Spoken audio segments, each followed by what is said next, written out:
There was a time when the roads were not safe. War had passed through the countryside again and again, leaving fields burned and bodies scattered wherever fighting had taken place. Travelers learned not to ask questions.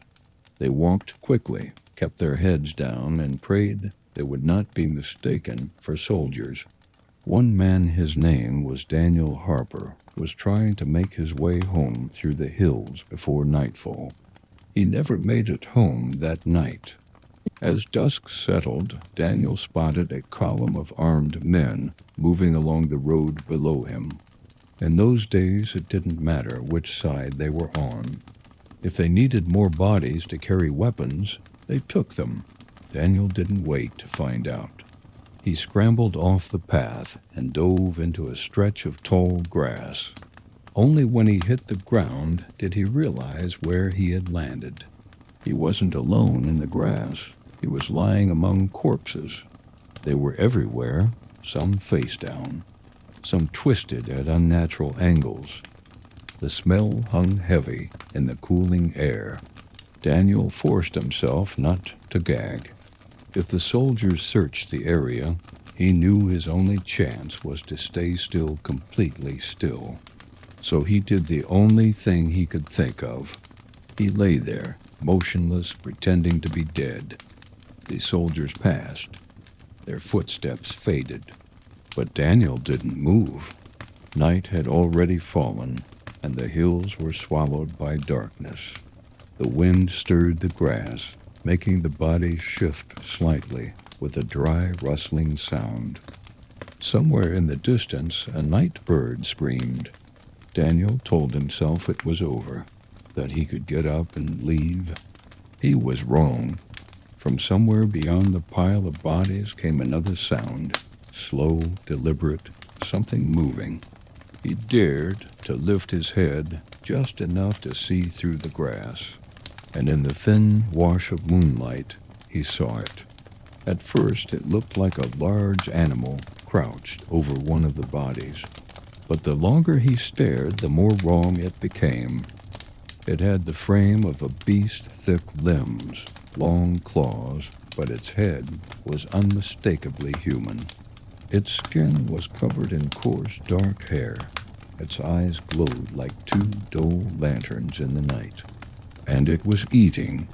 It held a severed head in its claws and cracked the skull open with its teeth. The sound was wet, sharp, rhythmic. It chewed quickly, greedily, scooping out what was inside. Daniel bit down on his own tongue to keep from screaming. Then something even worse happened. The bodies the creature fed on began to move. At first, just a twitch, then an arm, then a shoulder lifting off the ground. One by one, the mangled corpses rose to their feet. Missing limbs, broken necks, faces half gone. They stood in a crooked line behind the creature, like puppets waiting for a command. Daniel's mind screamed at him to run. His body refused. He felt nailed to the earth. The creature finished its grisly feast and turned slowly. It sniffed the air. Then it stepped toward him. It stopped directly over Daniel's body. Bent down, inhaled. Daniel didn't breathe. He didn't blink. He didn't swallow. The creature let out a low, satisfied sound, and then it grabbed him. With one swipe, it tore open Daniel's coat. Its jaws opened wide, angling toward his skull. At that moment, instinct took over.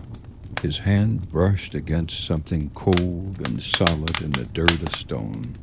Without thinking, he swung it upward with all the strength he had left. The rock struck the creature's head with a sickening crack. It shrieked, not like a wolf, not like any animal Daniel had ever heard. The sound scraped the inside of his ears. The creature staggered back, clutching its head. Then, with unnatural speed, it vanished into the darkness. Daniel scrambled to his feet, but the horror wasn't over. The corpses were still standing. They didn't move. They didn't blink. They just faced him. A silent audience. He ran. He didn't look back. He ran until his lungs burned and his legs threatened to give out.